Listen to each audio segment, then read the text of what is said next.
le monde du tikkun. Je veux comprendre, je vais aller bien.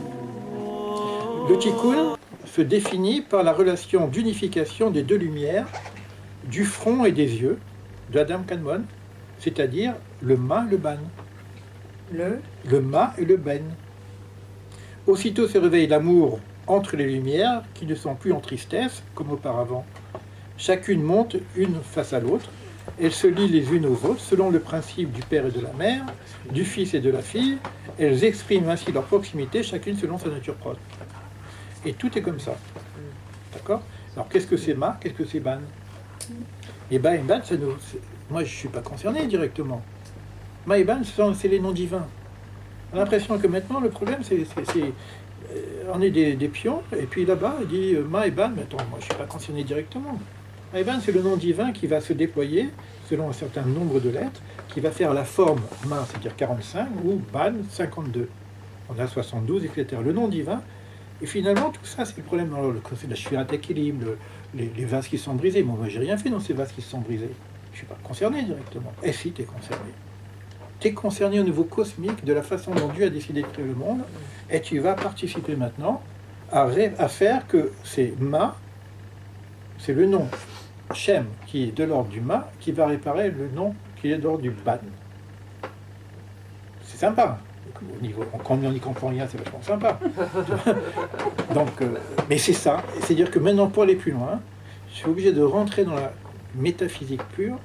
C'est-à-dire de reprendre, si tu veux, les énergies, c'est tous les bouquins que vous avez où il y a des trucs de partout, pour voir comment se répartissent les lumières. C'est-à-dire, c'est comme vous demandez, vous faites de la médecine générale, on dit, il faut bien manger,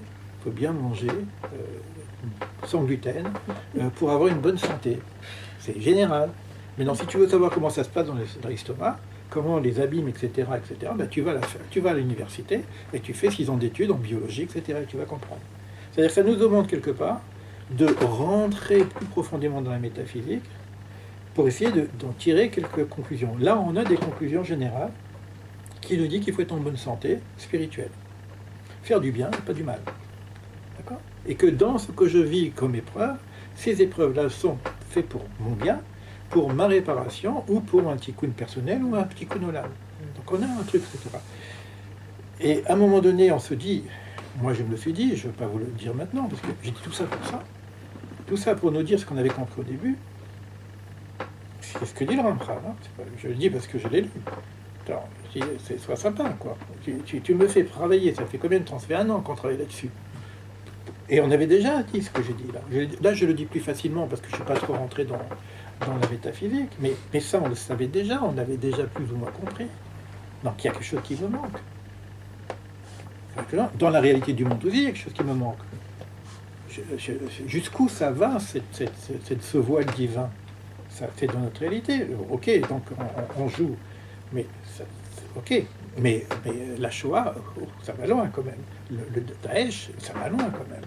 Ce qu'on voit aujourd'hui, ça va loin. Donc jusqu'où ça va? Donc il nous manque quelque chose. Il nous manque quelque chose de fondamental. Donc il y a un déséquilibre, c'est-à-dire qu'il y a une partie qu'on appelle les ténèbres, c'est qu'il y a quelque chose qui est intervenu dans l'organisation et qui a dérangé tout ce système. C'est-à-dire ce système, il n'est pas aussi fiable que ça.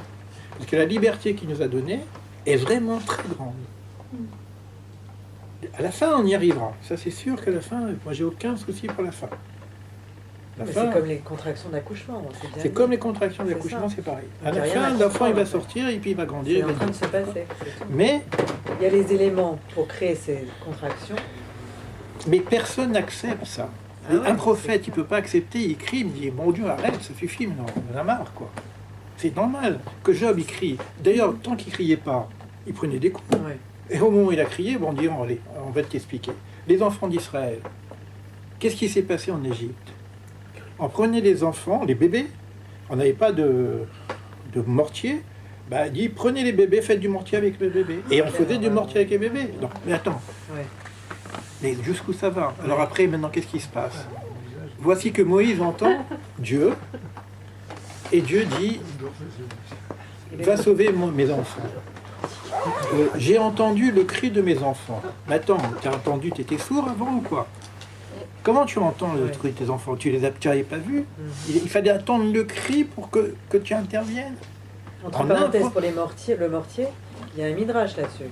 Oui, c'est un midrash, Non, mais est-ce que vous Non, vous rappelez de... Je veux dire qu'on est dans une question qu'on appelle la théodicité ou la théocité, qui est de l'ordre de l'impossible réponse. Ouais. C'est pour ça qu'on a commencé à dire, mais qu'est-ce que tu me poses comme question? À Moïse, je lui ai pas répondu. Ouais. Alors, calme-toi, je vais te donner des généralités. Mais nous, on rentre maintenant dans le détail et Ouais. on ne comprend plus. C'est ça. Tu vois? Donc, qu'est-ce qui se passe quand Moïse pose la question? Moïse, quand il sauve les enfants d'Égypte, il se révolte contre Dieu. Il dit que je ne comprends pas. Attends, explique-moi ton truc.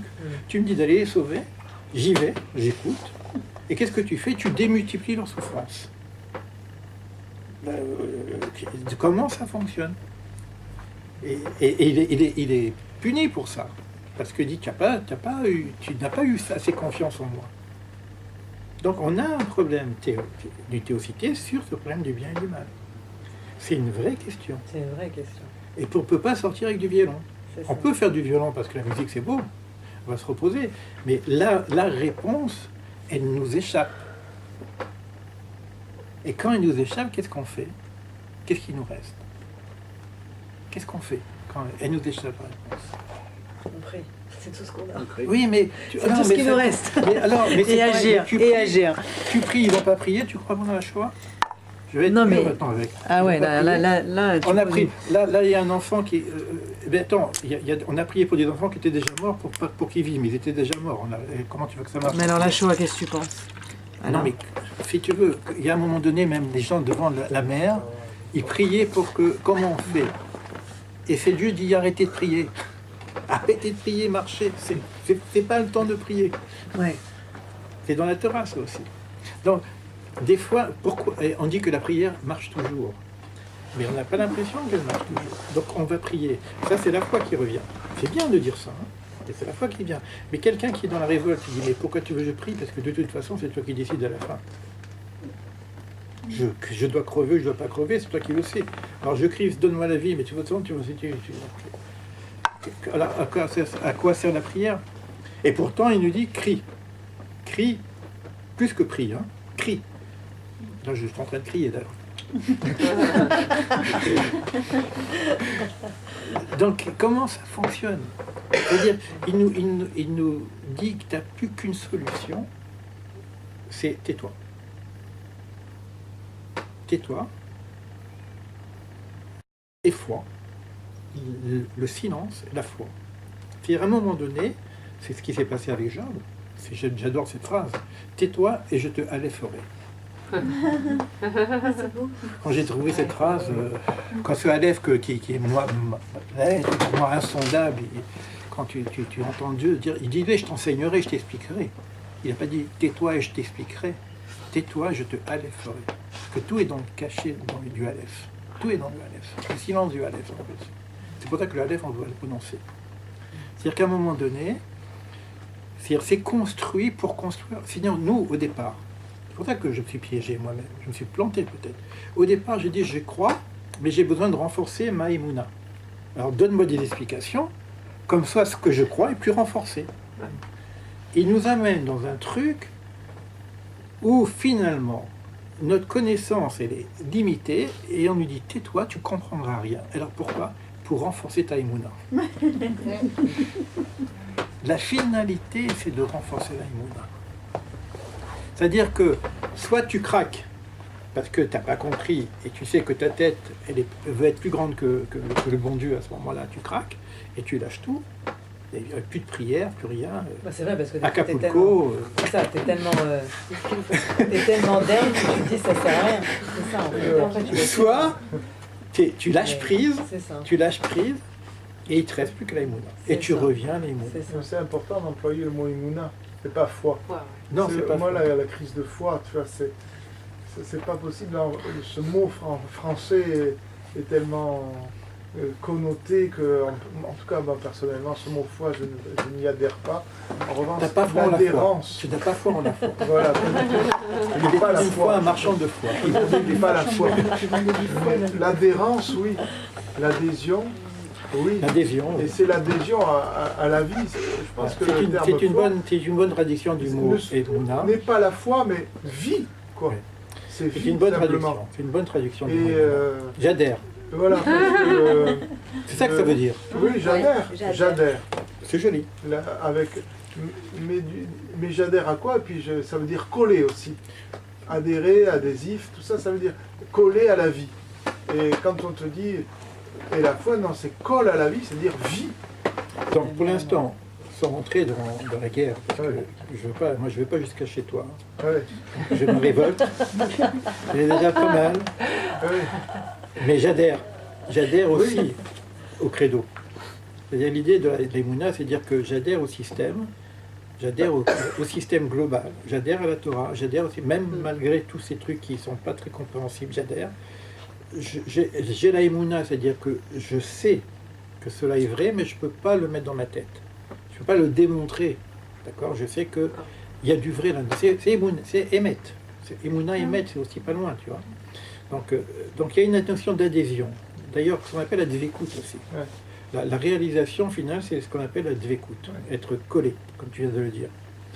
Mais on sent qu'il faut réamorcer, ce qu'il nous l'a dit au début, parce que j'adore la pédagogie de Rembrandt parce qu'il sait qu'on va se mettre en colère à un moment donné. Il le sait, il le dit lui-même. Dès le départ, quand tu lis l'introduction dès le départ, il le dit. Qu'est-ce qui est difficile à comprendre? Il dit Moïse lui-même n'a pas compris. Bon, tout ça, c'est ce qu'on vient de dire. Voilà. Il faut revenir, chouve à la makom. Reviens à l'endroit. Si tu te perds, chouve à la première. Voilà. C'est quoi? C'est qu'il y a, voilà, Yachar à Mishpat Azé. Ce Mishpat, bien si tu ne comprends pas, il est Yachar, il est droit. Il n'y a pas d'injustice, il n'y a pas d'iniquité dans la façon dont ça se fait. Ça, c'est la Emouna. Mais tu dois partir de ça. Maintenant, tu veux comprendre. Après, moment, tu ne comprends plus. Tu reviens à ça. D'accord? C'est-à-dire qu'aujourd'hui, au point où on en est, en tout cas pour moi, pour vous, je ne sais pas, mais pour moi, il faut que je renforce ma Emouna pour aller un peu plus loin, pour comprendre des choses que je ne peux pas aujourd'hui comprendre, parce que ça me fait vomir, quoi. D'accord? Et ça me fait triste, ça me fait vomir, ça me fait triste, ça me met en colère. Donc peut-être que je dois retrouver l'Emouna, mais là, l'Emouna, le seul problème qu'il y a, tu ne peux pas te l'inventer. Tu ne peux pas dire j'ai la Emouna. C'est ça. Il faut vraiment que tu y crois. Tu ne peux pas te prendre une piqûre et dire Emouna. Donc la Emouna, elle doit aussi se construire quelque part.